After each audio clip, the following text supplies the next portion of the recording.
We are on. This is absolutely happening. I am here with two very special guests, Brakken Kraker and Jack Bauer. Fellas, hello. What's going on, Rich? You said his name wrong. I know I did. Sometimes I'm like 75%. You know, I'm just gonna use it as motivation when I crush his soul today, Jack. Yeah, you should. Yeah. Oh, it's gonna be a beating. I'm very confident Rich is going to get last place. This is one thing I'm very excited about because I need some redemption on fantasy sports. Are you guys fantasy sports players? Jack, there's been a couple times where you said like you're not a gambler. But you I'm like not a gambler. Stuff. Yeah, I've actually won like a $600 March Madness bracket one time when that was like the only time I've ever done it. I remember my first beer. Yeah. Hey, but no, I'm in a fantasy baseball league. I usually do fantasy football also. Did you invest that $600? Yeah, I actually did. Yeah. Yeah, you should put it towards a backdrop. Brakken's coming out swinging. We already talked earlier that your backdrop, even Joe Rogan would be. Oh, it's not about me, Jack. I feel bad for you when I see this. Hey, I can put my. I've got a couple of shoes in the back. Some. No, I mean, do your own thing. Shoes is yesterday's news. Yeah. You know what? I'll just put shoe boxes up there. You know, I'll do that. Back to you, Rich. Yeah. So we are not competing this weekend, us three as athletes. So we decided to put a competition together so we can go head to head and really make something happen. We're going fantasy draft, U.S. National Series, Spartan Race Utah. So when I approached you guys with the idea, it was like, absolutely, let's freaking do it. So when we go through this, we're just going to talk about the rules first, and then we're just going to break it all down, and then we're going to talk about some of the ideas behind the preparation for this thing. So let's just go ahead and go through the rules. I'll just read them off. So each manager, are we good with the role of manager? I just said team. No, but us. Are we just a team? Yeah, I wrote team in the spreadsheet. Yeah, okay. Either one. You can say how you want. So each team will draft 10 athletes in a snake style. Draft order will be decided by a random name wheel found on just like some random internet site, which I didn't pull up yet. Jack, do you have one available? I'll do it. Yeah. Cool. Keep talking. So the managers can draft a male or female athlete in any order, but we must end up with 5 men and 5 women on the team. The scoring is going to be cross-country style. So for this case, we're going to score the top 7, where traditional cross-country would be top 5. And we're just going to add up the places, and the lowest score of the places will end up being the winner. So lowest score wins. You want to explain cross-country style for the layman out there? Sure. So the score is your finishing place. So Brakken, if us three were running a race, Brakken, you win. Naturally. I get second. Jack, you're third. Sorry, Jack. You would have Brakken. You get 1 point. You get 1 point toward your team, and I would have 2 points toward my team. And if Jack and I were on the same team, we would have second place and third place, so we would have 5 points. And then Brakken, your next teammate would get 4th, so then your team would have 5 points, and it adds up to 5. The top 5 scorers, the lowest point total wins. Did that suffice? Yeah, it's beautiful. Yeah, makes sense. So in this, we're doing top 7. So we're each going to have 10, but only 7 are going to count. So we're going to have 3 team members who will be able to displace the other team. So if my 8th place finisher is above Brakken's 5th place finisher, that will be a tremendous amount of points that you will lose because of that. So and it also gives us a little margin for error. We're going to do the best. We're going to talk a lot about who is coming, who we think is coming, who's not going to come. But this, as a sport, is not as predictable to know who's going to be anywhere, because it's just, if you can get there, that's kind of the case. If you decide not to run, that's fine. So we're going to do the best we can. We're going to cover who's running, who's not running, kind of as a preview for this. So, and that will be something we need to discuss also about the finishing order, because if we don't have 7 finishers, we're going to have to come up with some sort of points total. So Jack, you had an idea for this, right? Like, so basically, if you have 7 athletes are scoring, there are 3 of us, that's 21. We'll just assign universally, if you need to fill a spot, say you only have 6 scoring people, we'll give 22 points for every single spot that's missing, because that's worse than, and it's just kind of universal across the board. Should it be 22 points worse than the last finisher? Because that could be better than someone's 7th place finisher. You know what I mean? We'll do at least 1 point worse than the worst finisher. Just so that anybody who does show up gets a better score, or is worth fewer points, I guess, in the collective score. Yeah. Brakken, does that work for you? We could say, yeah, it could. You could also say whatever the last place finisher of chosen athletes is, 1 point worse than that for everyone's remaining. You phrased it better. Yep. Oh, well, thank you. Yeah. Right. So if, let's say, my 8th person is the 54th finisher, you get 55. Anyone who doesn't finish gets a 55 spot for each place. Okay. Yeah. Got it. So you're scoring 5 per team, and most likely, like, we all have the same transparent information. So if you pick someone who doesn't show up, that's on you. So if you want to potentially get those 55 points in multiple spots by drafting people who aren't there, that's on you. And this leads in well to the next rule, is that we're going to do 1 keeper spot for the next U.S. National Series race in North Carolina. I'm not calling it Asheville. It's not in Asheville. Do we still? No, not even close. So in the North Carolina race, we're going to get 1 keeper, but it has to be after the first 2 rounds is what we agreed upon, right? Like, yes, we can get keepers starting in the 3rd round. The reason being, it's not fair if you have like the number 1 draft pick and it's like, I've got, Lindsey or Atkins or something like that, and no one else has a chance to do that. That way, theoretically, by round 2 or starting round 3, each of us will have had the opportunity to pick a male and a female athlete each. So after that, it's fair game. You can call your keeper. You agree with that, Brakken? I concur. All right. We're in. And a rule that I was thinking, Jack, I was goofing off when we were talking before. If we know an athlete is not coming, we cannot draft them with a later round pick as a keeper. So VJ Jones, we know, is not coming to this. So I can't take him with my 10th pick and be like, I'm going to keep VJ for the next time. Yeah, that's against the rules. Yep. Also, do we want a waiver wire in case later this week, tomorrow, the next day, we realize there are more people coming where everyone gets 1 free agency pickup, or are we not going to do that? I think we should. I think that's fine. I like it. Stuff happens. Someone might roll an ankle. Someone might miss a flight. So we have a flex spot, so to speak, that we get to fill with 1 free agent. I'm fine with that. Should we have to declare that drop before, somebody? Right. Should we declare that by like Friday night, just so we are transparent on that? Okay. And I think you have to drop someone in order to take them, like a normal free agency waiver wire. Yeah. Okay. All right. So we have a waiver pick because I'm sure we're going to get more information after we put this out there, that people are like, oh, this person's coming, this person's not, or something might happen if, and waiver is reverse of first round, correct? Yes. So 1, 2, 3, person 3 gets the first waiver claim. Gotcha. Good. Got it. Okay. And the loser at the end of the series will have a penalty. That's what we're going for. We're doing some sort of penalty on this. And I think we should kind of open that up we'll have our own ideas. We can open it up with like an Instagram poll to see what people would like for the loser to do on this. Do you guys? Embarrassing. Yes. Yeah. Not something that is cool. I think the phrase that I used was harmlessly embarrassing, where it's not like you're getting a face tattoo or like something like that. But I saw one recently where some guy had to like stay in a Denny's for 12 hours and like just that was his punishment for losing his fantasy football. Like, but he could eat his way out of it. Like I thought it was like IHOP for 24 hours. Something like, okay. I thought it was Waffle House and he could eat a waffle. Every waffle he ate was less 1 hour. Yeah. I'm in bulking season. So that's light work for me. Yeah. I'm going to be there anyway.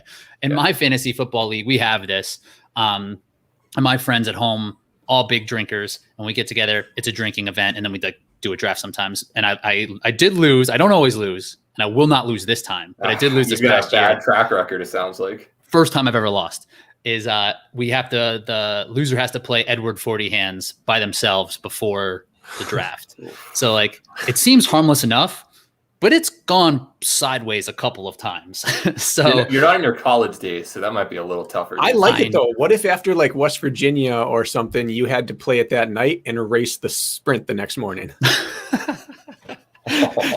That's solid. That'd be good. Do you think you could do 40 hands of Athletic Brews? Like if Athletic Brews could make us a 40s, we could have it sponsored. We'll reach out. You could tape multiple cans to your hand. How about during the race you have to do it? Like you're going across the rig. No, I'm just kidding. Jack, one step too far. On to the next topic. So let's talk about the athletes let's pull up our sheet. This was like I said, huge value add from our friend Jack Bauer. This took 19 minutes or so of Jack's time to create. We have breaking news. Yes. Neither Leona nor Cody will be showing up. Okay. Okay. So the Moat family is out. Okay. Dang. Well, not really surprised, honestly. Although this was this is a Friday or a Saturday race, not a Sunday. Yeah, so. Saturday. Mormons are still in. Leona does show up and make podiums from time to time, and Cody's always a threat to jump in and win a world title in their backyard. I thought it might happen. Well, this is why we're transparent. So we're doing our due diligence here just to make it as fair as possible, just so we're not guessing. And we, as a collective unit, Jack did some of his research and he clumped Brakken and I together somehow, like that our work is not, we're not giving credit for the individual work that we've done. Like 70% is it's Jack and the rest, which no, I gave credit to ORM, Faye Morgan, Alex Walker. I talked to others. I could have given So we're ranked like 6th and 7th in importance to you. Yeah, I mean that's roughly where you'd be. How many traits? How many traits do Rich and I even share? How do we get lumped together? I could see you lumping Killian and I together. You're male OTR athletes who ran in college, so that's like basically the same person. Yeah. No, me and Killian, Rich and I don't know, Ryan Gosling, something like that. Appreciated. I think that's a fair fair comparison. So we were talking. So we have at least, I think we have 30 total confirmed athletes, which is right on the nose because that's the amount of athletes that we're going to have. Men we have 14, women 16. So you're right. Popping John Howell on that. I mean, we know he's going, and he usually can mix it up. I'm not sure what kind of fitness he's in right now, but we might have to take a wild card on these. So let's go through. Jack, could you go through some of the notable athletes who are not going? Just because when we start this thing, it's like, oh my God, they didn't take VJ in the second round or first round. Not the case because he's not going. So for the people who are watching this on YouTube, which I would recommend just because it's entertaining, but everybody above this first line right here is showing up on the men's side in this purple tab. But you've got a bunch of people who we confirmed will not be going. Notable ones include Aaron, Cody Moat. Skip Brakken. Josiah Middaugh, who just missed top 5 earlier in Jacksonville. Kirk is not going to be showing up. Mark Gaudette, his wife is having a baby later this week. He won't be here. Ryan Kempson will not be there. He's finishing building a house in New Hampshire. Ryan Kent is not focusing on the longer stuff this year. VJ won't be here. So you've got you can't hose Brian Gowiski like that. Wow. He's top 5 in the series. Hey, I was one of like 2 people to pick him top 5 in Jacksonville. So yeah, and then you turn around and chat on him. Here, who else should I mention? Go ahead. I'm not going to do your job for you, Jack. That's fine. All right, and then do you want to move to the women's side as well? Who's missing?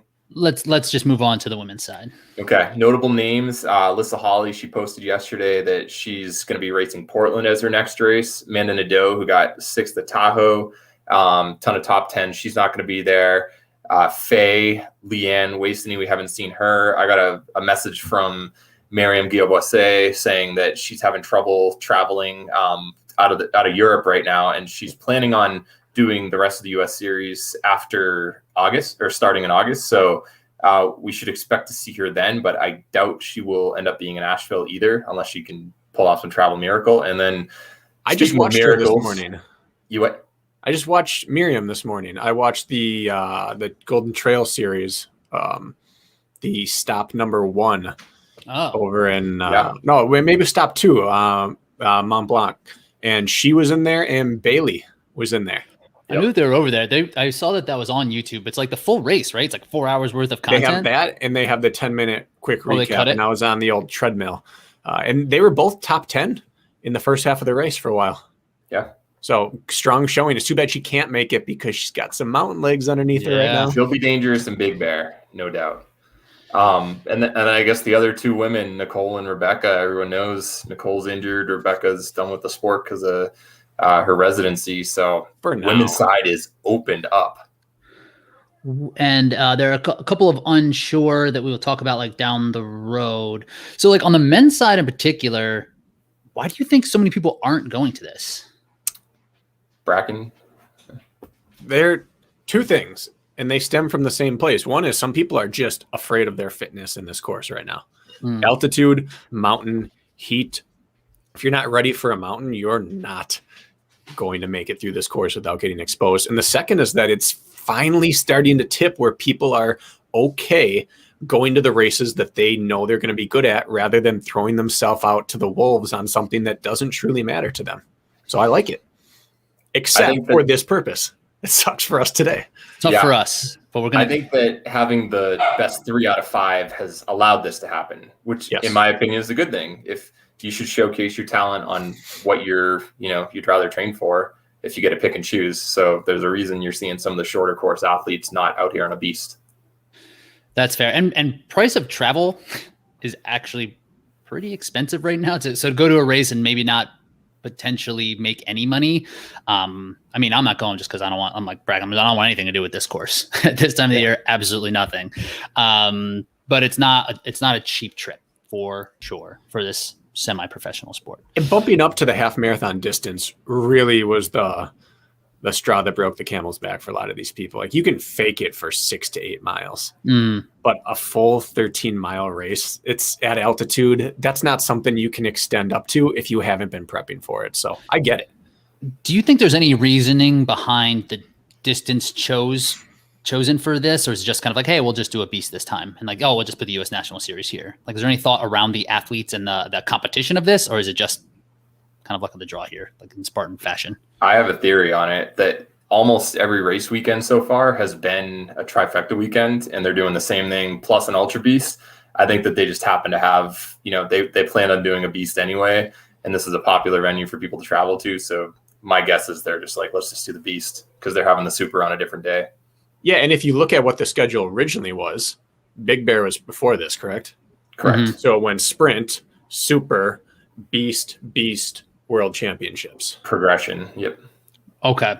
So just when things got jumbled up, this is just kind of the way it played out. It's still weird to have 3 beasts. Yeah. Yeah, but that's just kind of in 2 at altitude. I mean, it's just kind of how this sport is. You got to be able to do it. What else do we need to cover? Are we ready? I think we should. Let's do the random number generator. See who goes first. Brakken taking it off. Damn, taking that shirt off for another shirt. All right. I got my game jersey on. Wow. Yeah. Hey, I've got my Warrior Dash 2014 World Championship shirt on. Brakken, you were there. Who won? This is a one-off. No one else has this jersey. Who has? Yeah. Is that a special makeup, or is that signed? Is it an autographed? Yatsko? I mean, you spend a wonderful evening with someone, and the natural thing you do is you snake their shirt in the morning. Have you ever seen that like meme of like the 2 dudes who just were out drinking one night, and at the end they switched shirts, like a jersey swap? That's good. I like that. That's awesome. Nah, the real story is Robert Colbert gave it to me to give it to him, and I kept it. And you just didn't. Yeah. That's awesome. All right. So I'm looking at the screen. Rich is at the top, Brakken in the middle. I'm at the bottom. So let's go Rich 1, Brakken 2, me 3 for the random number generator. Okay. Yeah. So I'm setting it at 1 minimum, 3 maximum. So let's see who it is. Rich, you're first. And boom. Let's do the next pick. I'll do 2 and 3. That's me. All right. Rich, me, Brakken. That's the order. And that's exactly how someone would rig it. They couldn't give themselves the first pick because it's too obvious, but they wouldn't be the third either. So I understand. Collusion honestly, right off the bat. Honestly, during most drafts, I like being last because you get that back-to-back pick. But come on, don't I always go wide receiver at the end of round 1 and start at 2 almost every time. I think third is pretty solid at this one. Yeah. I like it. All right. I think 1 is definitely the best, and I'm happy to have it. That's a bold statement right there, Rich. Rarely does one give away their strategy before the draft, but I'm going to do everything in my power to draft only athletes that have come on the podcast. Only people that I've personally connected with are going to be on Team Kraker.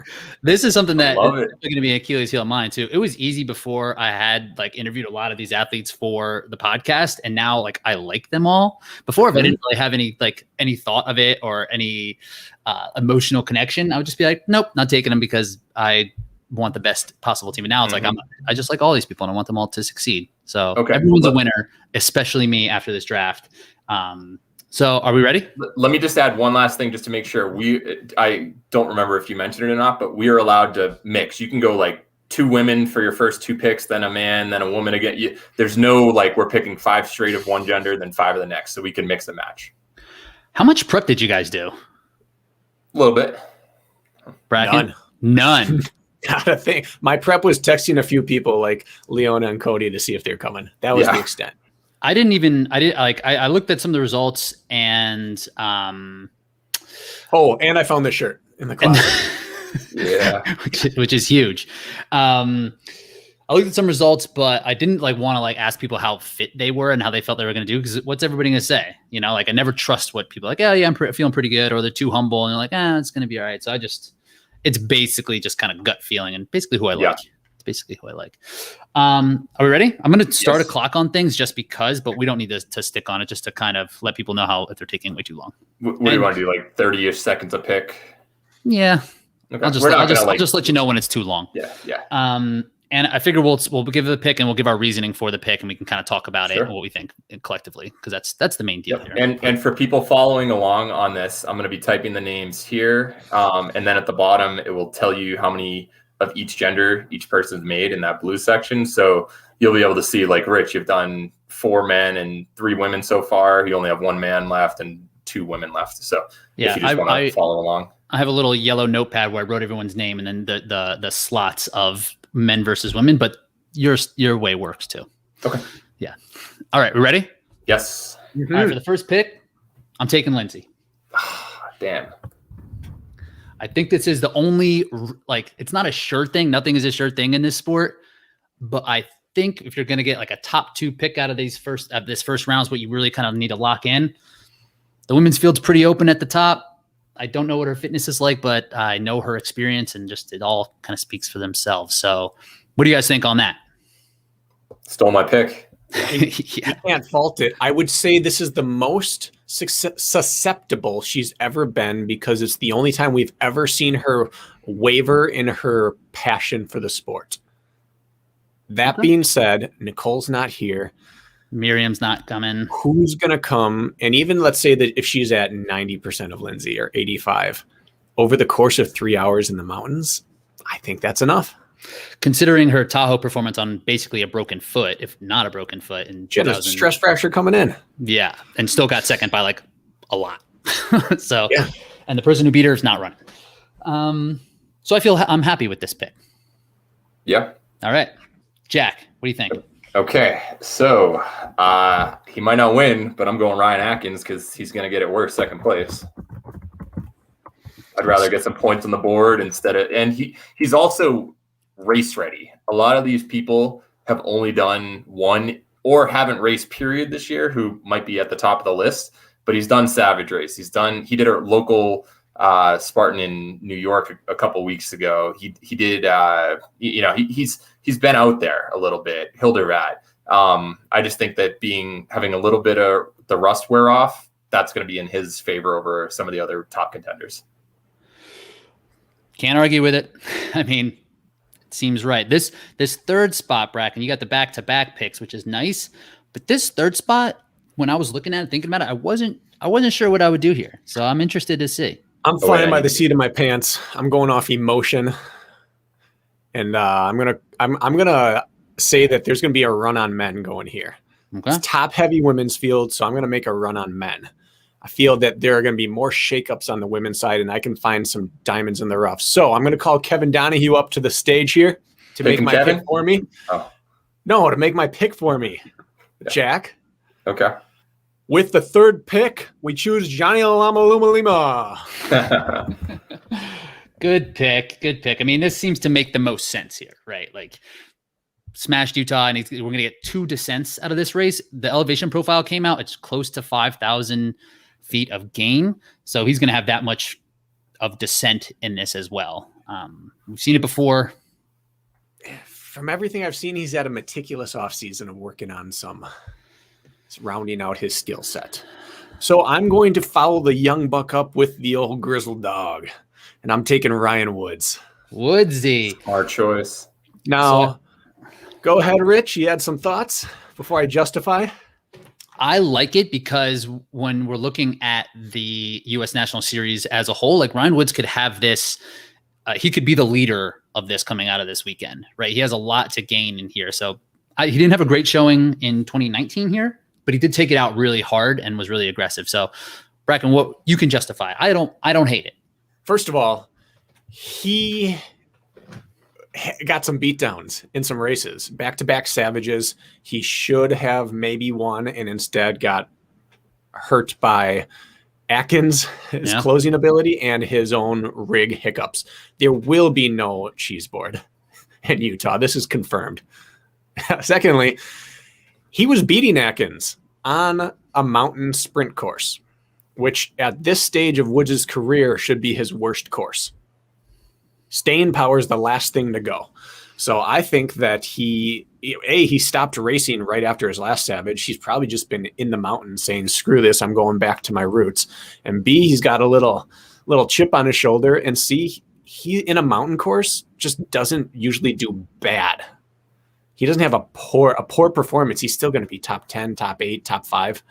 So I have two people that have capabilities of winning it and balancing each other out if something goes wrong. Yeah, I think you made smart picks. You gave the example of 1-5 versus or 1-4 versus 2-3 given the same amount of points. Yeah.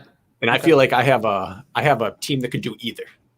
There are A level and then there are A- level people, and you have 2 A level people at this point. Yeah, I mean, I like it. I know he has an altitude chamber. I'm sure he's been sticking his head into sleep with. So we'll see if that works. Okay. Woodsy. All right. Yep. Jack, what do you got? All right. 5th pick. He got 3rd place last time. I'm going Tyler Bierman. He is in ridiculous shape right now. I've done a couple of runs with him. He's been focusing on ultras. He actually had the 2nd fastest Spartan Ultra Beast finishing time ever in his win in Ohio about a month ago. I did a 15-mile long run at Rampart Reservoir. I don't know if you ever did that over there, Brakken, when you were in Colorado, but he's got a lot of staying power. He's been hammering the mountains, and he's ridiculously fit. He won a sprint like by a minute over Mark Batres in a flat course in Florida, so he's got some top end speed as well, and he's raced a bunch this year, so I think he's race ready. I love the pick. I wanted him on my team. Me too. It was Woods or Bierman. So yeah, that was mine. If you didn't pick Woods, I was going to take him if you took Bierman. So yeah, yep, I can't argue. We're all in agreement. That would have been lights out if you would have dropped me. That would have been fantastic. But yeah, I agree. I mean, he's super fit. He had a great showing at a super muddy course that is outside of his like training level in Ohio. He's, like I said, super fit, and he's putting in a lot of miles, and he's just ready to rock, man. He's just super talented on obstacles too. Gonna be rock solid. I'd imagine he's gonna be on the podium. All right, so it's me. You back to back. Ooh. Now I'm nervous because I've got 2 people I'm eyeing, and I got to wait for so long. You have 4 to go till you pick again, Brakken. I think this is, this is. So, okay. So there's 4 men out there that have already been taken. Wow. I'm going to take. There's one person in my mind that's the clear next choice. Oh, yeah. No way. Really? No doubt in my mind. What? You guys are fucking with me, and I don't like it. No. I don't like it. I'm taking Alex Walker. Right. That wasn't it, huh? All right. Well, I got another one. She's in fantastic shape right now. She's going to do well, but that's not the one I was going to choose. Wow. Okay. Hey, you don't need to say that. Maybe let's mislead him a little bit. Now you guys are in my head, and I really don't like it. You were fucking with me, and I don't like it, and now it's working, and I really don't like it. I think Alex is a great pick for the women's side. You won't be mad at having Alex on a team. Yeah. I'm going to go Logan Broadbent. That's my homie. All right. Okay. Took him. That was who I was going to say. That's one of my 3 I didn't want to see gone. Yep. So my picks. So Alex Walker, absolute workhorse. She does everything she can possibly do. She's put in a huge block of training. Like I talked to her months ago and she's like, I'm not doing these races because I'm putting in a mountain training block for Utah. She like has figured out ways to get altitude training like within her resources in Texas. Like she's locked in for this. Women's race is pretty wide open. She missed her spear in Jacksonville, could have had second place there as well. And Logan, I mean, he is crushing. He is just crushing this year. It's going to be a little bit of a tall order for him to. He's just like a really busy person. He's like doing a lot of travel, like leading up to this. But like, and altitude is. I mean, he lives in Ohio. He doesn't quite get the altitude. He had a tough go at Tahoe in 2019. But in his words, he is a better athlete at mountain beasts than he is in sprint races. Third place at Jacksonville U.S. National Series was fantastic. I wasn't surprised. I think a lot of people were surprised. And just knocking off VJ at the Indian Mud Run is like, this dude is no 7 minutes, joke. not a second. That's Crushed 7 minutes. Crushed him. And like, who knows what VJ was going into that. And that's Logan's wheelhouse there, but I'm happy with my guy. Yep. That's a smart pick. And he also won the Beast Super and Sprint in the same weekend in Ohio. So he's got some durability. Yeah. He won the whole trifecta. Member of Torque. Holla. Yep. All right. This is a mountain course, and who are you thinking? Rhea Colbert. That's my next pick. Good pick. That was my no-brainer. Yep. Son of a gun. She ran away with the Colorado. It was basically South the Colorado Springs Sprint a couple weeks ago, and the Super, and she took down Rose, one of the fastest foot speed athletes on the women's side. Ashley Heller, Casey Monroe. She won by multiple minutes in a flat course. And earlier this year, she set like the 24-hour record for most vertical feet gained over the course of a day. So no one has ever questioned Rhea's climbing. She's won Big Bear in the past. She's done well in Utah in the past. So I mean, that it's a no-brainer. I was shocked she was still on the board at number 8. Congratulations. Well, that's job, who I was Richie. taking. Yeah. Listen, I'm picking outside the box. I'm fine. You guys you have groupthink. We'll see how that goes. So I wanted Rhea. Okay. Well, since I got hosed there, I'm just gonna go all in and round out my men. Wow. I'm gonna go back-to-back picks of Killian and Hosick. Nice. Okay. Yep. Okay. I still think there's sleepers on the women's field. I now have 4 people that can all go top 3.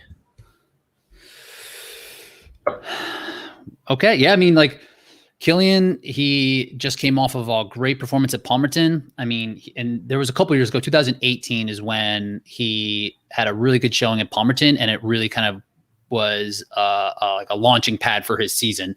So it could be very similar to that. However, he's not at altitude anymore. Nope. He lives in the swampy Northeast.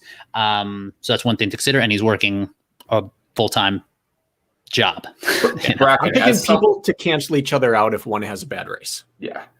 Okay. Brakken, as someone who's moved away from altitude, how do you think that Killian's going to fare with it? Good question. I don't know. I mean, if it were just an anonymous athlete, faceless athlete, I'd say not well. Mm-hmm. But Killian has made a career out of defying people's expectations. So one of the ways I'm thinking about this course is it is a brutal beatdown. So if I were racing, who would I not want on my shoulder to start the second half of that race? With one climb and one descent to the finish, who at this point is going to have that engine to be able to do that? And I know Woods is going to climb that last one. I know that Killian and Hosick are going to be able to climb, and they're going to not back off. They're going to keep their toe to the flame there and stomp that pedal, and they're going to run all the way through the line. And if someone's crumbling after 9 miles, those 2 guys are going to be playing Pac-Man on them. Yeah. Can't argue with that at all. I wasn't paying attention. Did we talk about Hosick? Yeah. I mean, he lives at altitude. He's got big, long climbs and descents. He hasn't done very well so far this year at races compared to about a minute behind VJ at the sprint on a flat course, but he said that he was training through that. Yeah, and I think his eyes are on this kind of stuff. So this is hoping that Killian's rounded into form, and Ian is coming towards his sort of race. And that's one thing about Hosick. He's an absolute tactician, and he's been able to like look at races and figure out how to perform well at key races, right? Like he knows how to do it. He's done it in the past. I think this sets up well for him. He says he's fit. He's ready to rock. So I like the Hosick pick. I think that's value. And I think that Killian is going to go out boom or bust, and Hosick will run his race. So one of those two is going to play for me. Maybe both. Yep. Roll the dice. Jack Bauer. I'm going with the man who potentially could end up on the podium based on some of his other performances this year, Sean Roberts. Okay. Dark horse pick. And realistically, like, yes, Woods was ahead of him at the Savage Race before he DNF'd. Roberts. The guy closed. Guys, Roberts. That says Roberts. Oh, does it? Look on the right. I have it right there. But anyway, Sean, he was hanging with Atkins basically the entire race. He got lost on a Montana course, so he ended up missing out on finishing the race because he just went off course at that point. But it's undeniable, the talent level. Like, I've watched some of your live streams for Savage Race, Brakken, which obviously everyone's complimented you on, rightfully Nice job, so. Brakken. You're doing great. And it's just so apparent. You've pointed out, and same thing went through my mind, where it's like he just learned on the fly how to descend on a couple of those races. Like, he just, like a switch just clicked, and it was like, oh, that's how you push it on the downhill. And he just closes on some really good descenders when there was an extended downhill. And just given that the end of this race is like 4 miles, to me, that a lot of good things could happen. The only thing I'm worried about, has he ever run a mountain course, like a true half marathon? He was like a 147 800 runner, a 401 miler. Of course, you need to do some endurance or some solid mileage to get to that point, but not a ton. I just don't know if he's going to have the stay power at this point in his career in essentially his first major race. But I'm taking a flyer on him just in case it works out. Undeniable talent on this. Like, this is the first rookie who went in this draft. It's like drafting Clyde Edwards-Helaire. It's like boom or bust here, because, like you said, long mountain race at altitude. And it's just like more time to make a mistake, Yep. I'm going to drop a little name on the ground here. I had an hour-long chat with him. Not on the podcast. On the telephone. Oh, wow. Old-fashioned way. Because he called me up to tell me that I was wildly inaccurate on a few of the things I had said about him. What'd you say? I mismanaged a few of his PRs and a few of the things about him about Montana, and we ended up blossoming into a wonderful conversation. He is coming out here to learn about mountains and to take his lumps. He is training through. He does not have mountains where he trains. His biggest hills are so rocky and technical that he can't run them. They're like walking and skipping down. And his intent is to go out here and get his butt whooped and learn from it for later. So I think that if this were any more runnable, I would have drafted him first overall. But because this is a learning experience, he's going in to learn. Do you want to respect that about him? Do you want to know who took their lumps before and at a big mountain race and then kind of learned from it and had a great rest of the year? Killian in 2015, he just showed up to the start line and basically, I think he got 4th in New Jersey or something. He was just hanging behind Cody and Atkins and everyone, just watching how they do it. And, after a couple of races, figured out what you need to do, figured out all the tricks, and then ended up winning the world championship that year. And Sean, no offense to Killian, it is a better runner, for at least from, his start of his or his pedigree. And I think if he can just put it together, he already has the obstacle proficiency from Savage. If he just kind of learns the tricks and can run on mountains, he's going to be dangerous the rest of this year. Yeah, I agree. Jack, you do love fast runners. It translates to the mountains. You've seen a lot of fast people go to the mountains and have success, but you can't really go from the mountains and have a lot of good foot speed. So I feel like there's a little bit of transferability. Yeah, Lindsay's really struggled on flat courses. Yeah. So is Nicole. Yeah. Ryan Atkins. No, I'm talking in like the trail running world. But are we Oh my god. Did I show up to the wrong draft? Hey, did you forget to draft Sean Roberts, even though you just talked him up? Like, yeah. No, I talked him up for every course but this one. That was a good hedge there. I've got a keeper pick, so I might be hanging on to him. Brakken had a good hedge. If it wasn't this course, I would have taken him first overall, but I just didn't because it wasn't this course. Yeah, I'm going. I'm up. I like the balls to take that pick. It could pay off big time. Could be a great keeper. I think it will be a good keeper. All right. So my time, and we got to figure out about the keeper if we just start with them. And does it take the slot of when you drafted them, or you just start with them on the roster? We have to talk about that now. Something to think about. Yeah, we'll decide next time when it matters. I'm taking Sean Stevens-Whale. Good pick. He finished 9th here in 2019. There are already 9 men off the board. He has had nothing to do but train. He's a great climber. He's going to make this is like a race he's had eyed up for a long time. So I think he will do really well. I think he could finish top 5 here. He's really talented, put in a lot of time on obstacles and everything too. He actually works at a ninja gym where there's things where he's actually struggled with in the past. So he's definitely going to shore that stuff up, and he can just climb, man. He can really, really climb. He had a great OCR stars also. Yeah, I think that revealed his athleticism a lot more than people realized.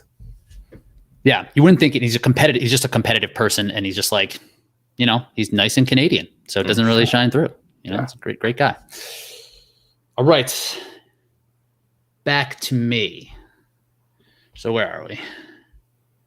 Rich, you're 2-2 for men and women. All right. This is also one of those, like we talked before, showing your strategy. Like this is another one, just like I'm going to keep it on the women's side. I'm going to take Annie Doobie. Why? I think that she will be able to podium at this race. I know her well. Do you have inside information, Rich? Yeah. I work with her. This sounds like inside info about Sean Roberts. Know her? Are you guys hiding stuff? I know her. She's in great shape. She can podium at this race. It's wide open. She does well in the mountains. How do you know she can podium? How do you know what kind of fitness she's in? Hey, I'm just an observer of this sport, just like the rest of us. Have you ever worked with her?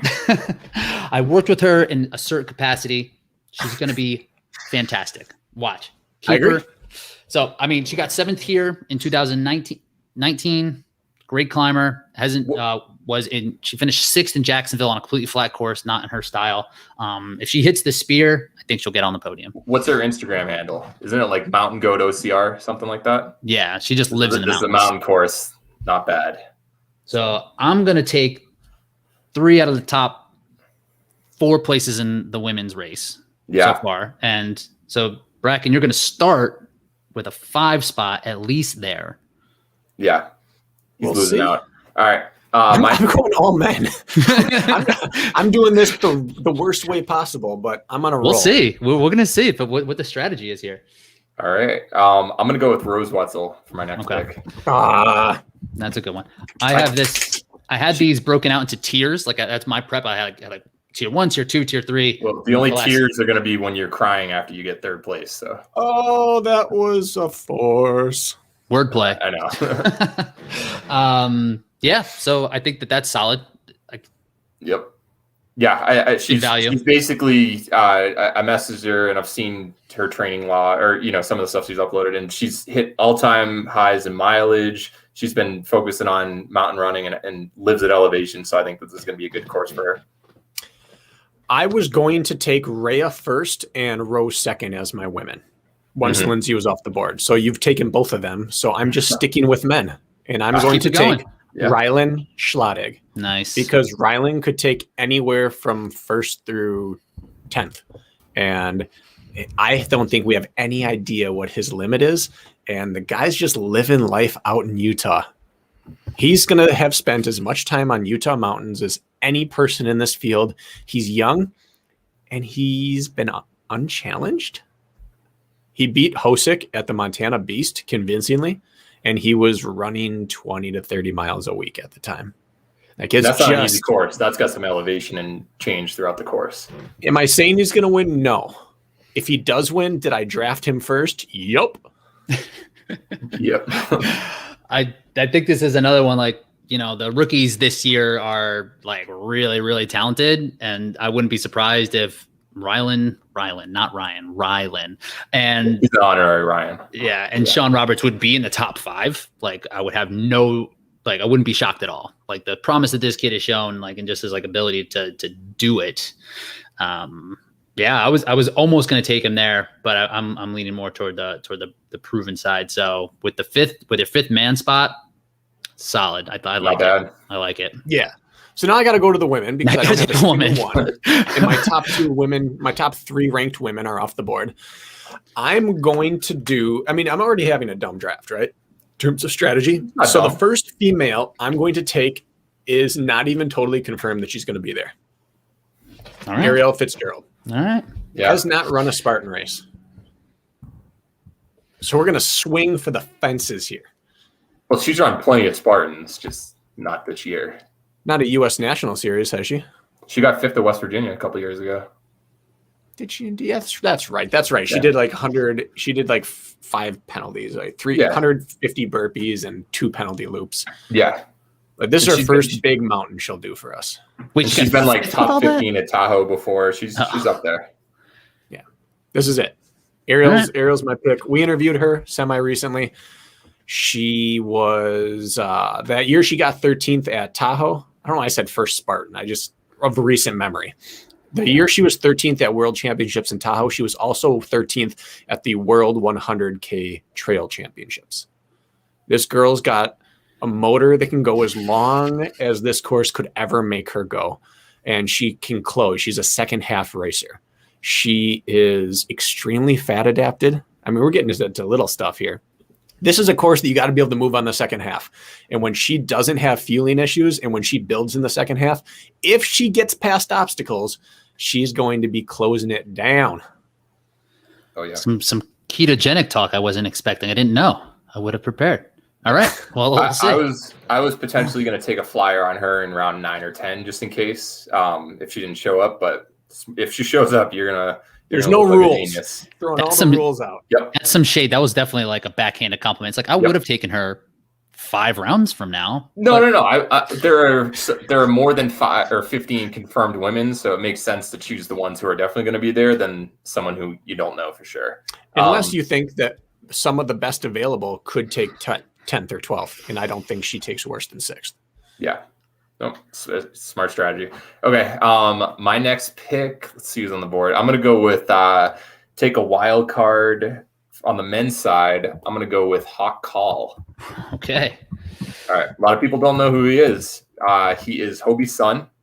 He is 20 or 21 at this point.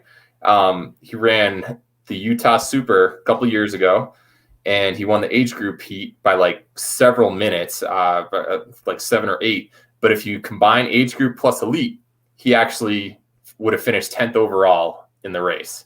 He lives in Utah. He's used to elevation.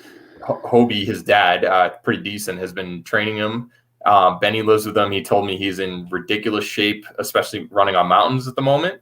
And he's I'm sure he's developed in terms of size and just frame over the, while he's maturing, going from end of high school to middle of college and stuff. You just put on a little bit of frame. So I'm taking a wild card. He could be a boomer bust pick, but he's showing up, and I think he's going to do some damage. Well, on one hand, he's Hobie Call's son. But he's not Hobie. On the other hand, beating Benny Gifford in a workout doesn't necessarily translate to race day in a U.S. National Series. He's told me about some of the splits that Hobie's put up in loops versus what Hawk's done, and he's up there. It's not a shot at Benny. I'm just saying that if someone's better than you, oftentimes we think they're the best. That's true. So I would never bet against a call, and that was a good reach. Yeah, I just didn't think it'd be around in 2 rounds or so. All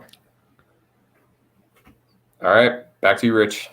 All right, looking at this, it has Lily on here. She's definitely not running. And I missed that before. Did I put her in the right? She's definitely not running. You're right. Yeah. My bad. Confirmed by Jack. Confirmed by Jack, not. I wrote the wrong one. Yeah, that Jack guy. Anyway, keep going. I'm just trying to pick up on your Excel stuff, try to figure out what you're doing here. How you can do it so well. It's very atypical. Not how I would have done it, but definitely much faster and more efficient. Don't question this. If we're doing an Excel draft, I'm picking myself first. All right. So, okay. I'm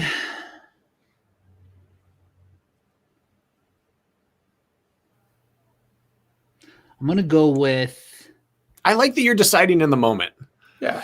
Jack and I have our people that we spit out when they get up there, and you're like, thinking about. I'm going in 4 picks. I don't have these people in tears. I'm looking at them, like weighing it out. Look, I'm going to put you down as Benny if you don't pick in the next 10 seconds. I will not. I will revolt. I'm taking Casey Monroe. She's on fire this year. She's on absolute fire. She's been healthy. She's training very well. She's racing with the best of them. I wouldn't be surprised if she knocks out. If she gets on the podium, I also wouldn't be surprised. So, heavy on the women this year. So I'm just taking women so that Brakken can't. I took men so that you couldn't. Yeah, that happened. That has happened. Ryan's gonna have to do multiple loops of the course for you. Yeah.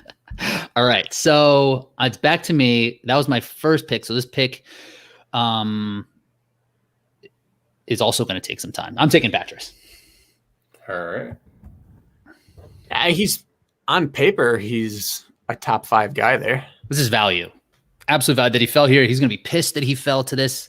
And I got your back, Mark. I always believe in you. I know he's running a lot. Like he always is. It's like clockwork that he'll put in a lot of volume. He's been doing some ultras in the past. So working on these big races, I think will translate pretty well for him. As talented of a runner as anybody in the sport, as anybody in this field. It's a matter of putting it together on a mountainous course. He's done it.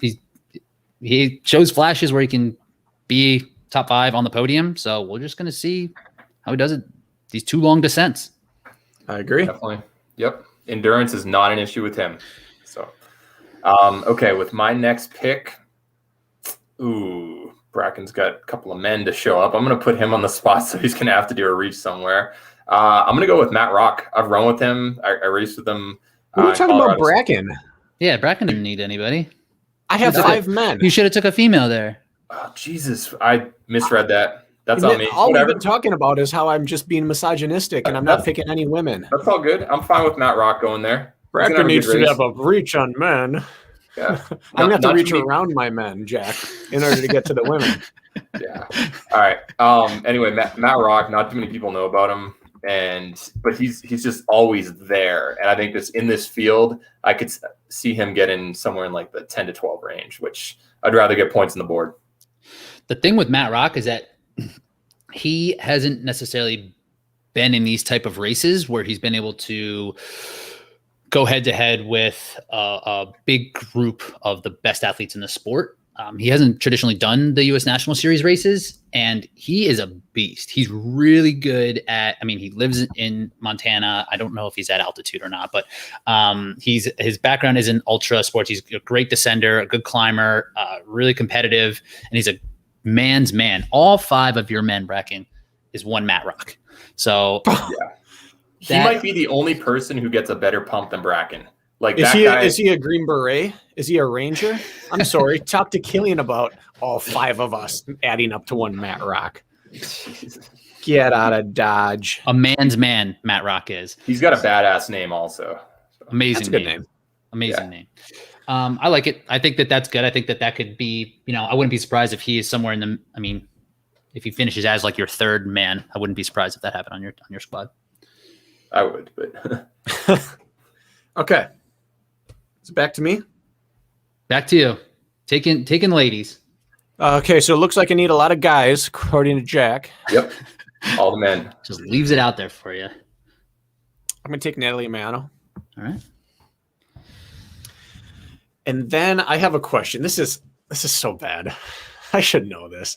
Who is the woman who won 2 ultras and took a Savage podium? Hannah Carta. Hannah Carta. Is she going? Yeah, I heard on Matt B. Davis's podcast.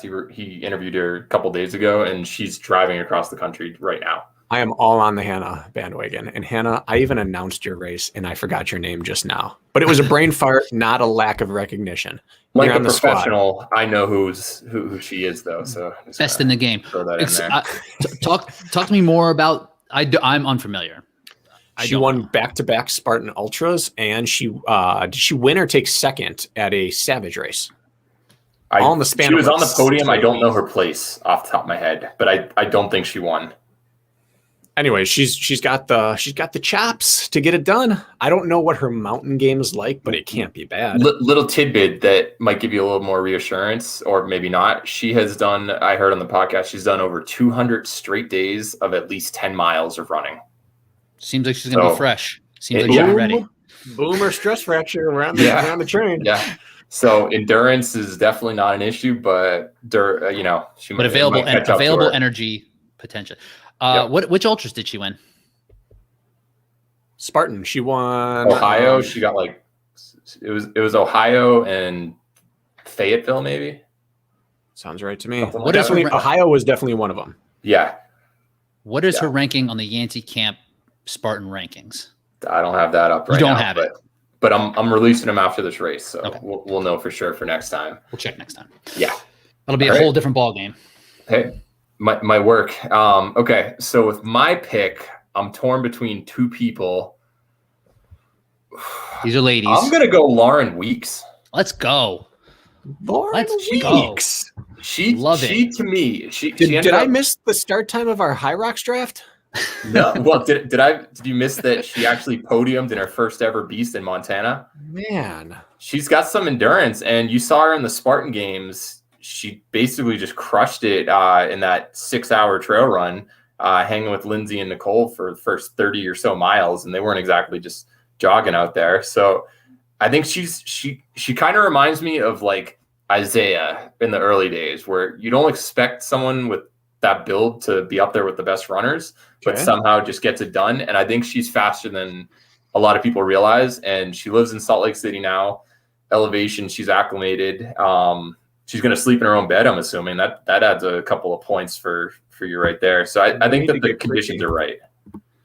I love it. Huge fan. She was on my short list for this next couple picks, but I think you're right. And like, there's one thing about these newcomers that you have a couple of, Jack, like someone like Sean Roberts or Lauren Weeks, they're not going to be afraid. They have no reference for who these other athletes are.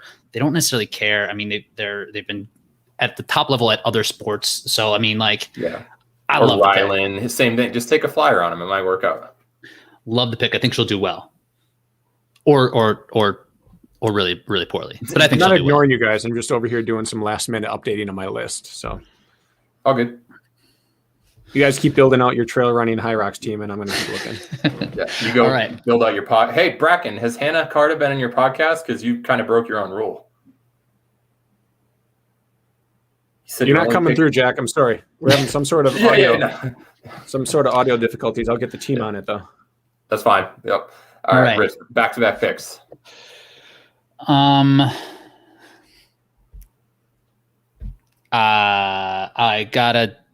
going Forrest Bogue. Okay. Now, to me, that's an interesting pick because neither of us can pick men, so you probably should have taken the best available women. I only have one woman, so I only have one more woman to take. So in his mind, he has all the best available women. Yeah. Yeah, exactly. And if we choose to draft based off of the keepers are based off of the round you take them in, take the person you might want to keep more in the later round. Yeah. But now you guys won't want to do that because this keeper's going to be so bomb. So yeah. And like my last man pick is, I don't know if that person is going to run. So I'm going to take Jamie Brusa here. Solid last female squad. So she was running top 10 at Tahoe in 2019. And there was that, remember there was the Stairway to Sparta obstacle was at the top of the second climb.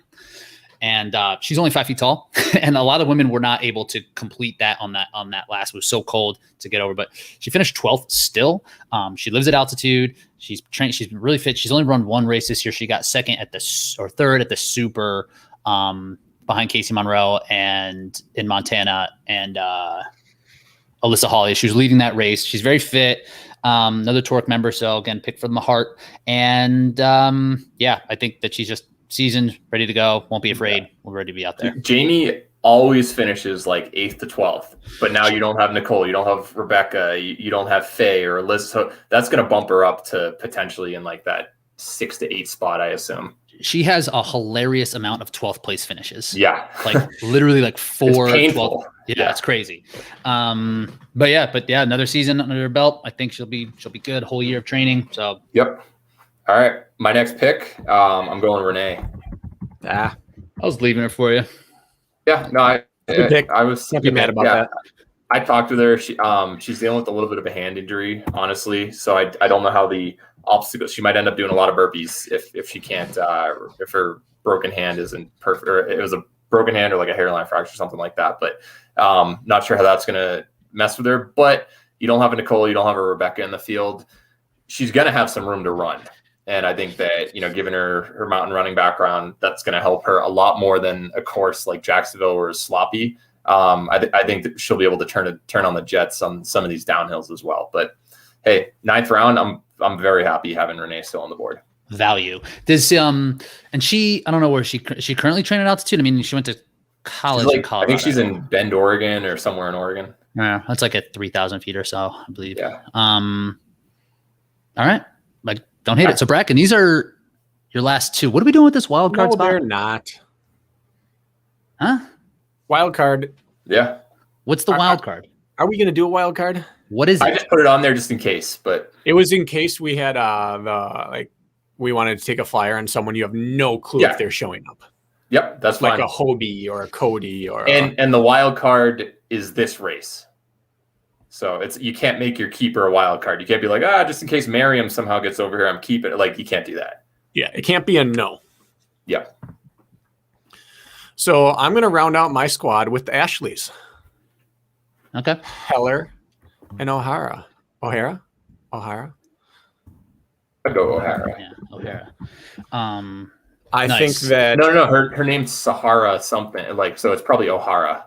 That's her Instagram handle. So I'm going to get Hara. Ashley Heller and Ashley O'Hara. I think they get lumped together a lot in the Spartan circuits just because of their name. Mm-hmm. And so I'm going to play to that. I'm going to put them both on the squad. They've both shown flashes and they both have potential to do really well here. So this is part of that crop of Nicole's not here.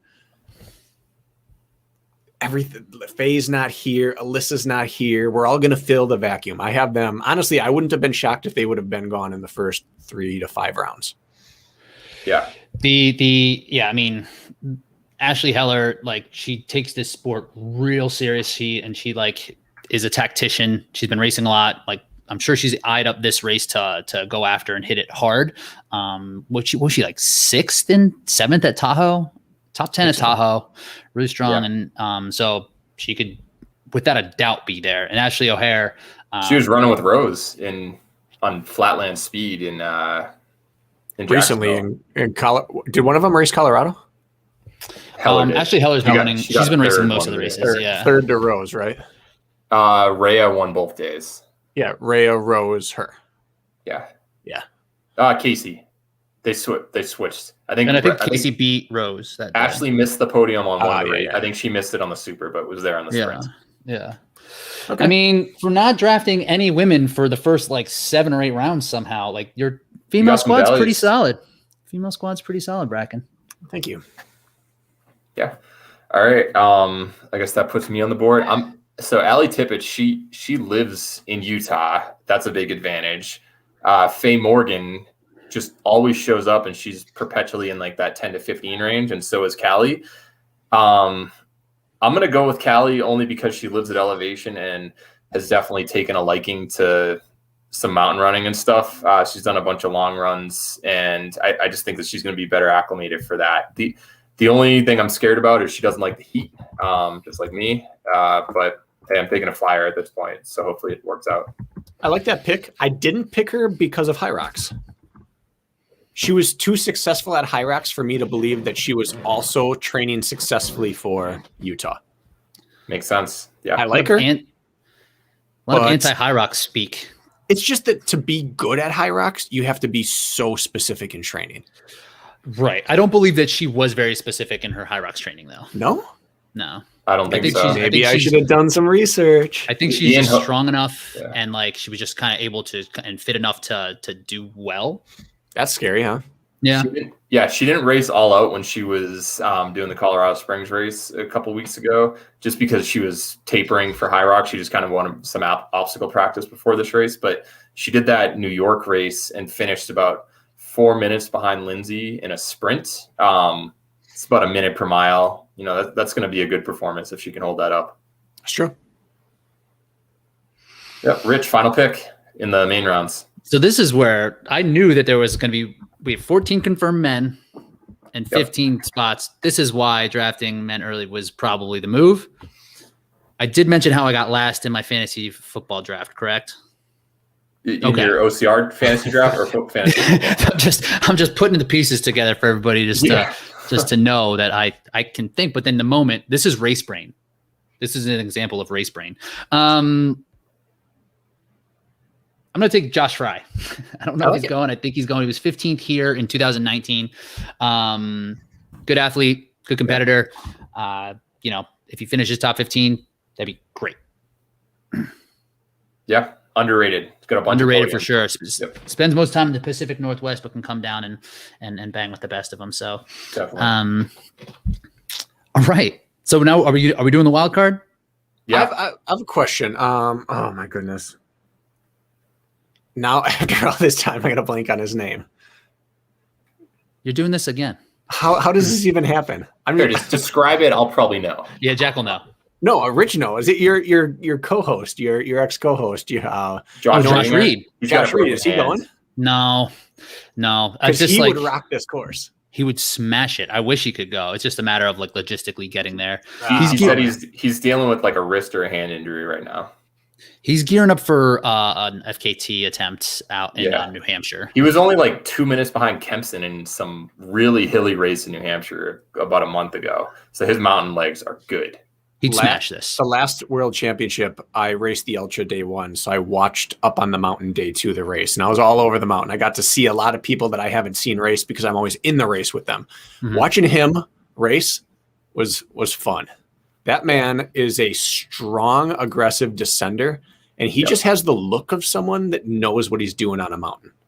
Well, look at his background. He was like a downhill cyclist or something, or downhill mountain biker. He's a BMX guy. Yeah, just fearless. The way he came off after Z-Wall, there was that little like downhill loop around back uphill, and he looked through there as good as the top 2 or 3 guys looked. Like there was that group of people in the middle who were all dropped from the top or trying to work up, and he ran that section like the top guys. And I thought he may not have the climbing fitness yet, but he's got the tools to be one of those guys.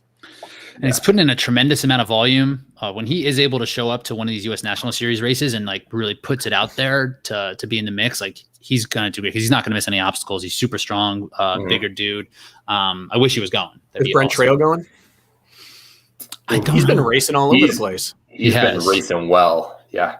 He just got the triple podium in Fayetteville. Yeah. Anyways, just throwing some people out there for these wild card picks. I already have mine locked in, so you guys. All right, Rich, who are you going with?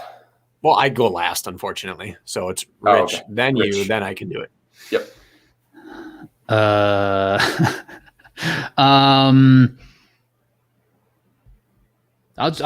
go Faye Morgan. I like it. I thought you were going to go John Howard, but Allie Tippett is gone, correct? John Howard. Nope, she is still available. Yeah, no. Never mind. Oh, I thought you were just talking about her. No, I said I was torn between picking her. Oh, gotcha. A little misdirection. She's on there. Don't worry. I wasn't going to pick her. Someone who I just thought of, he had a good race in Montana. I didn't reach out to him, but I should have. But he always does well. Grayson Kilgore. That's what I was taking. Really? Yep. Nice. Actually, you know what? I'm okay with that because I was torn. So I'm taking Angel Quintero. Okay. If he shows up, he has as good a chance of being top 3 as he does top 10. Let me tell you something about him, though. He missed it for the first time in his career. He missed a podium on Mexican soil earlier this year. So I don't think he's in the shape that people think. But he could have just, missed a couple of obstacles or something, had a bad race. But you're right. He's got second at Big Bear before. Like, guy's made for mountains. Wild card. And he's been doing a lot of running. He's been doing some racing. It's you never know what's happening with foreign athletes. Yeah. But as to terms of wild card, a guy who's taken second on this course, or is that Big Bear? Big Bear. Big Bear, which is essentially this course. Yeah, and sixth at Tahoe before. Yeah, mountain running, that is with the 33rd pick, if you get Angel Quintero, that's a solid And the only reason he dropped there is because we don't know if he's coming. Right. Correct. Absolutely would have been on the board if pretty early, probably first 5-6 rounds. Well, I'm starting the way I finished. Finished the way I started. Men. Dudes. All the dudes for Brakken. Yep. Just got guys on my mind. Just question for you guys. How different would this draft have been if Nicole wasn't hurt, Rebecca was still racing, Miriam could show up? I think it would have looked wildly different. I don't think I would have gone back and forth. Men, women the whole way. Yeah. I think it was just smart. Rich, you picking realistically, even if she's not 100%, the clear favorite on either side. Like Lindsay's she's not gonna miss the podium. You're gonna get at worst 3 points there, and I think that's the smart move in this situation. What's the biggest reach of this draft? Ooh, good question.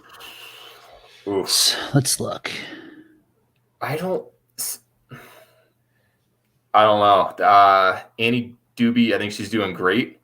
I would have picked her behind Ariel and Rose, but we don't know about Ariel. I think she's right around where she's going to get 5th through 10th most likely on the women's side, so I don't think it's too bad. That's fair. I'm sticking with it and going keep her. She's doing great. I think in his current fitness, the fact that he moved, Robert Killian might be surprising there, but he always brings it, and he's made for the mountains. So I don't know.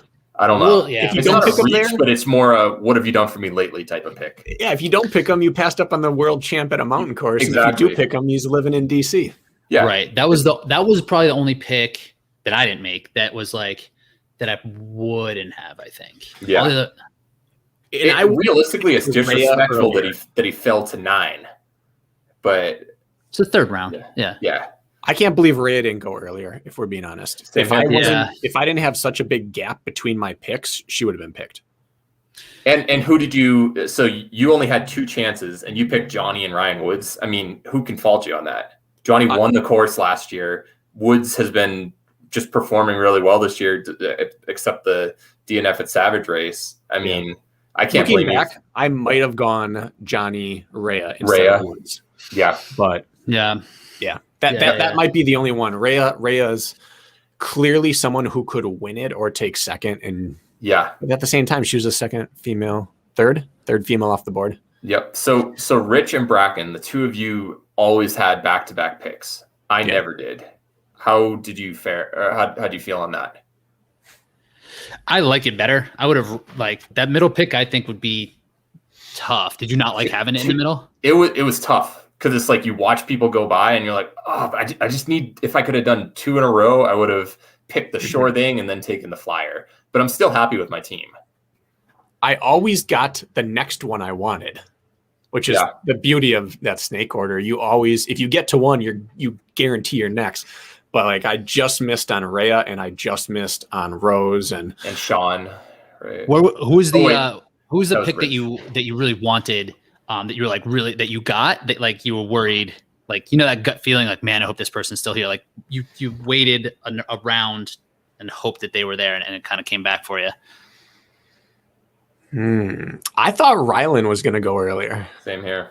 I didn't know if I figured Sean Roberts and Ryland, it would be interchangeable. I wouldn't have been surprised if either of them went. I could see them finishing next to each other. I'll be honest. Every person I picked, I didn't know if they'd be there.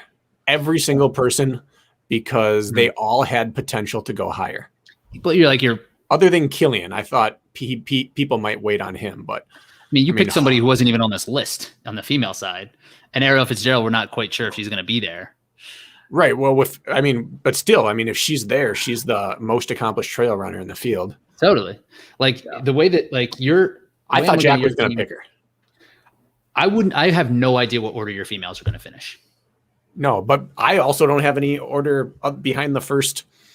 I think the first 2 spots are semi-spoken for. Yes. And after that, Ashley O'Hara there are could be on the 6 or podium. 7 people who could take third. Yeah, Ashley O'Hara, think your last pick female, I think that she could be your first finisher. I think the depth on each side is so different. Like without Nicole and Rebecca there, that it probably was a better decision to pick women earlier than later, because you could have someone blow up on the men's side, or even just, it might be a 10-minute gap between first and 10th versus a 30 on the women's side, where, you just get bumped out because a couple of people had good races on the men's side. That could end up happening. So wouldn't the opposite be true? Wouldn't you want to get all the men you're sure aren't going to blow up? Because the women, who knows what they're going to do? I think your Rose, strategy. Alex Walker, like they're going to have, Rhea, Lindsay, what you're going to get. So those went immediately. And then there was a stalemate. Correct. Right. And then when I reach for Annie, or I don't think Annie's a reach. But that could be, other than Rose was available. Yeah. And so could Rose though, right? She could be anywhere in that top 10. Yeah. So that is just kind of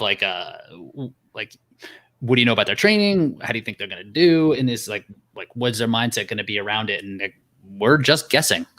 So who knows? Who's the one person you wish you got that it was oh, damn it, if I had one pick earlier, I would have snagged them? Rhea. I mean, obviously you want Lindsay and Ryan, right? But Rhea was the one that was sitting there that I passed up on with one of my first 2 picks thinking he would loop back. Yeah. I thought Rich was going to take her with 6 instead of nothing against Alex. I think she's going to have a fantastic race. Easily could end up on the podium. I just thought this is a Rhea course. Totally. And now she seems healthy. She seems back in form. Yeah. I think she'll do well. And Brakken, if Rich didn't pick Logan, I was going to take him, which would have left Rhea open for you. Well, and my 2 sitting there were Logan and Rhea. Yeah. But you guys took them both. So I just jumped back on the man train. Yeah. Right back to it. Your men's field is pretty stacked. I think that you're going to have a number of people who could have Rich and I both have boom or bust for a few people. Yours are kind of solid picks that, on the men's side. Yeah. I'm just hoping my men hold it together. Yeah. I think Mark Batriss is a solid pick at that could 19. be a big sleeper, right? And Johnny's going to win it. I think so as well. You know that he did a trail race in Europe recently. He got 70th overall. And yet you didn't pick him. You had the chance. I'd rather have the sure thing of Atkins getting second. Johnny's going to win. Everyone thought Johnny was going to win Tahoe. What happened? Yeah, it's missed obstacles, man. It's missing Spears. When was his last OCR? That's it. He hasn't run one this year. There's the rust factor. The rust factor. I wish I got Tyler Veerman. I mean, that one right before me. I mean, that was the 5th overall pick. So it's not oh man. I mean, Tyler could win this. Yeah. If Tyler can outclimb and carry Johnny, he can win the race. I'm just worried that he'll pull a Big Bear a couple years ago and then end up going out a little too hot and suffering the consequences. I just talked to him, and he was podcast coming out Monday. He's aware. He's I'm going to do well if I don't blow myself up. Yeah. And so because he's done that.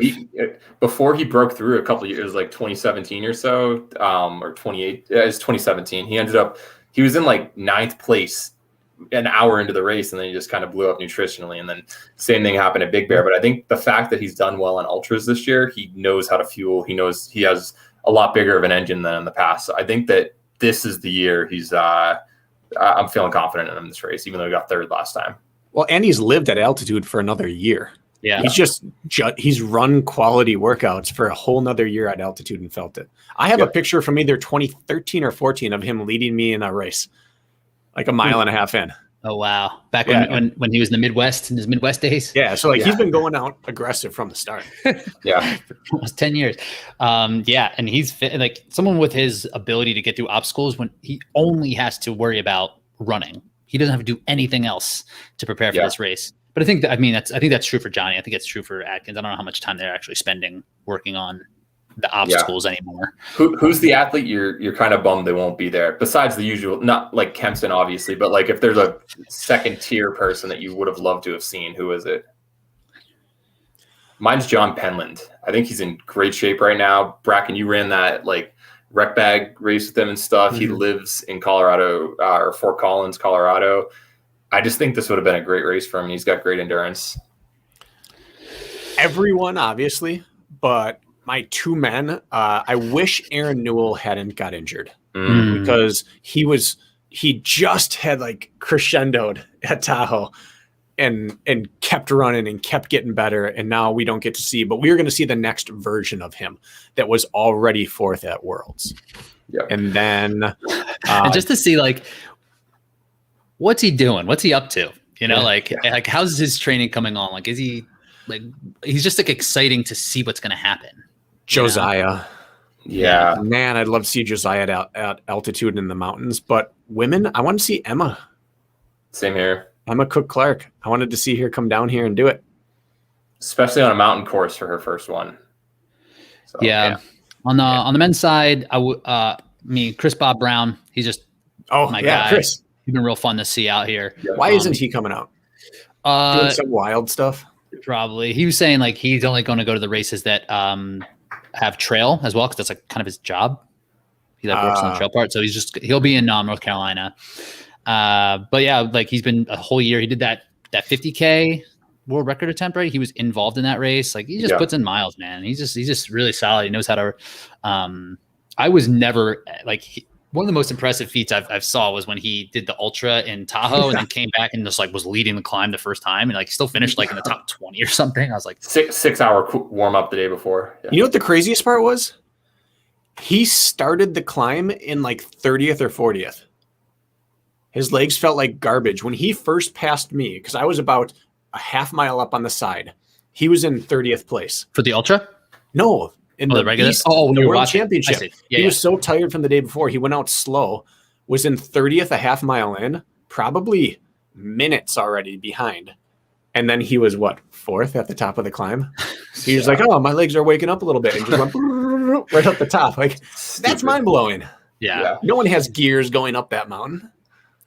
We obviously love to see VJ how the altitude, like now living there, how it would kind of play out for him. I think that's exciting. Brakken, I don't know if you remember where Black Forest is, like northeast side of town, but he's at like 7,800 feet.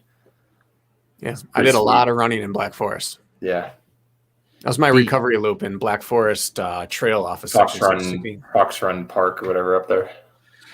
I would have liked to see this woman in the Northeast now, Miranda Koplinski. Yeah, she's been doing really well in the Northeast circuit. She's been doing well in the Savage races. I mean, she's just another name that could be in the mix for the top 10. That could be someone to look out for. I don't know. I'm in a mountain course. I mean, it'll be nice to see how she does on some of the East Coast courses, but someone to look out for in the next ones. Totally. Leading into this year, I thought it was the year of Aaron Newell and Rebecca Hammond. Interesting. Maybe not that they were the top dogs, but they were the people that had the biggest room of the top dogs for a jump forward, and one got surgery and one went to med school. So we're not, I think this could have been like the biggest jump we've seen someone who have both already been a top 3 to 5 in the sport make in 1 year. Yeah. And we don't get to see it.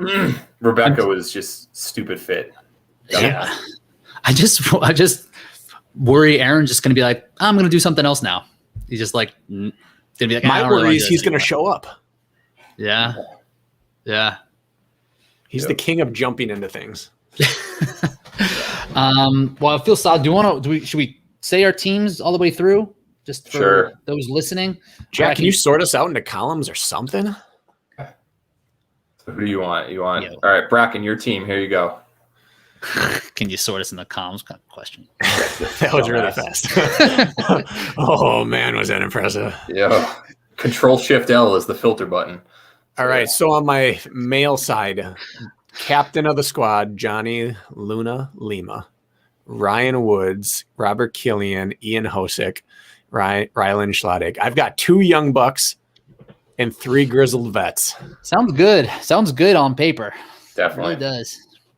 And then the women, Ariel Fitzgerald, Natalie Miano, Hannah Carta, Ashley Heller, Ashley O'Hara, and then my wild card, who's honestly the only person picked after round probably 5 that could win a world title still at a mountain race. So I'm happy. I'm a happy man. Yeah. Solid team, honestly. Definitely Very went heavy solid. on the women, but it's a solid squad. So All my right. squad consists of Lindsey Webster.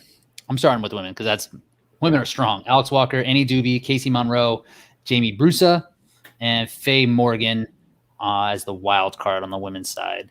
On the men, I got Logan Broadbent, Sean Stevens-Whale, Mark Batris, Forrest Bogue, and Josh Fry. So like I said, my women gonna have to clean up. The men, there's gonna be some solid performances in there, but like my women's race needs to come through. I need to displace a lot of Brakken's women. Yeah, your women's team is pretty stacked. You could go 1-2 women's, and you could go like 4, 5, 6, 7, 8 with your men. Yeah. Yeah, I'm like it's interesting because we're taking 7, so I like potentially all 5 of my women could score, right? And then just 2 of my men would score. Yeah, Yep. Correct. But that could be the same on your end too, Brakken. Like all 5 of your men could score. I don't think so. I don't think that will happen. 4 happen. and 3. Yeah. Yeah. So we're just doing the 7 best placing. Yeah. Yes. On our team. Okay. Yep. All right. My team, I've got Ryan Atkins, Tyler Veerman, Sean Roberts, Hawk Call, and Matt Rock for the men's side. And on the women's side, Rhea Coble, Rose Wetzel, Lauren Weeks, Renee Mativier, and Callie Schweikart. I picked Grayson Kilgore with my wild card. Okay. I just want to say here, when you were drafting, I liked half your picks. I didn't agree with half your picks, but you have the biggest room for aggressive upward expansion in your team. Yes, Absolutely. exactly. Yeah. I was thinking You could go 1-2 men. You could have the winner, or you could have 1-2 or 2-3 female. yeah. And then you have those people that, like Renee, we didn't say a word about her. If Renee shows up able to do grip and carries, she could win. Yeah.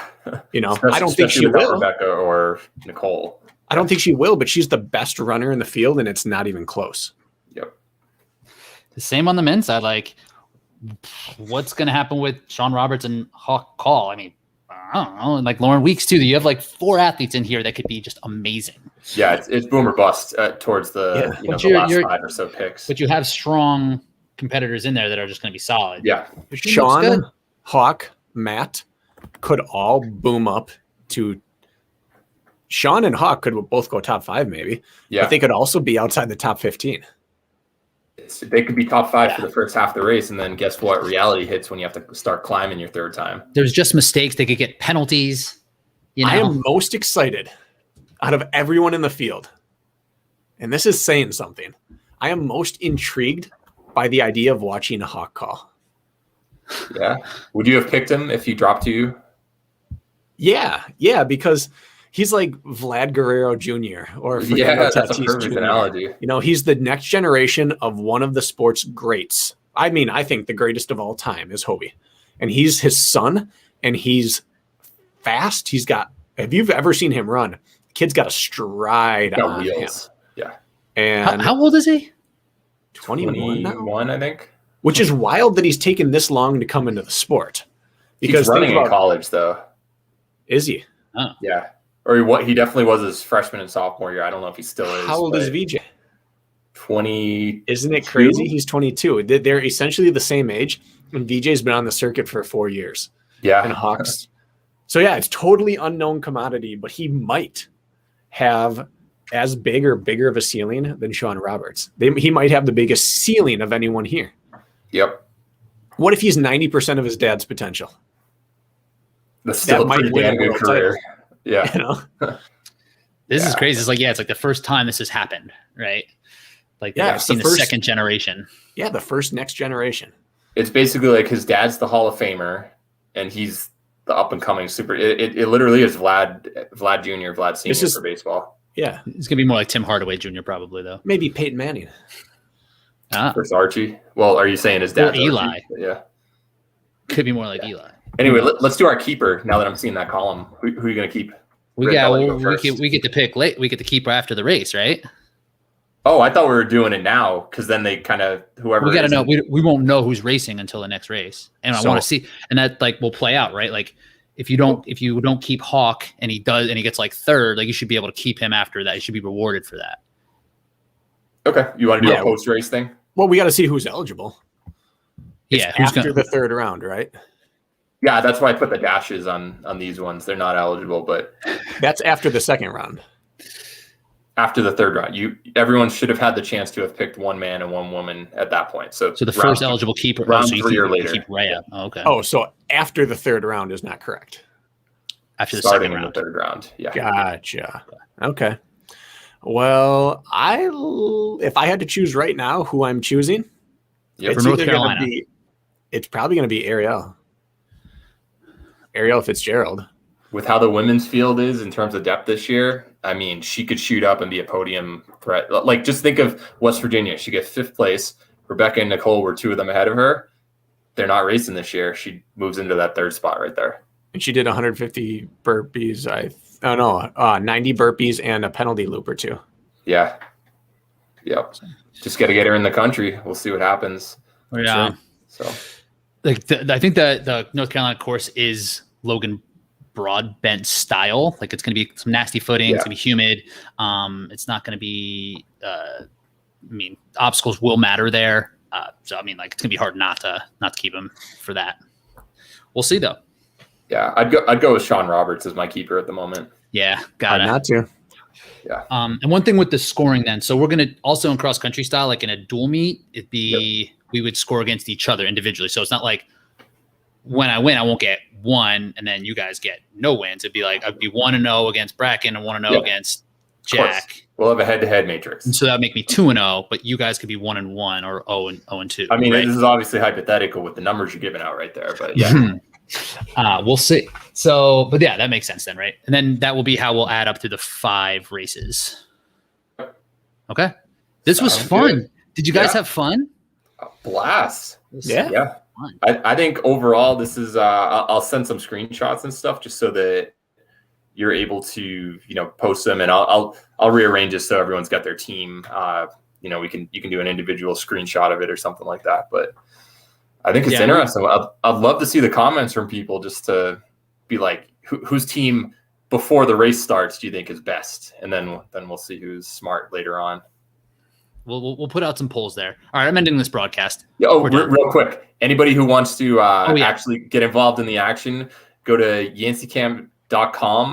We're having the top 5 prediction contest. It's not like this where we're doing a snake draft or anything, but it's just you fill in who do you think is going to be top 5 in the men, top 5 in the women. I listed basically all the names there. If you've heard this episode, you're going to know who's not going to show up and who not to pick. So that's there's some incentive right there. But yeah, just go do it. The deadline is midnight the night before the race. So basically Friday, 11:59 p.m. You got to get your picks in. Also historically terrible at that, but I usually Rich got like 5th to worst out of like 250 votes last time, so I'm not really feeling good in his choices this time. The thing, like, I always pick myself when I go to the races. Mm-hmm. Yeah, Didn't nothing pay wrong off. with that. Didn't pay off though. I like that I had the confidence to do that, but it hurt my prediction contest. There's That's still the 9 only others reason. that you whiffed on, but Only reason why. yeah, yep, awesome. All right. Good time, guys. Later.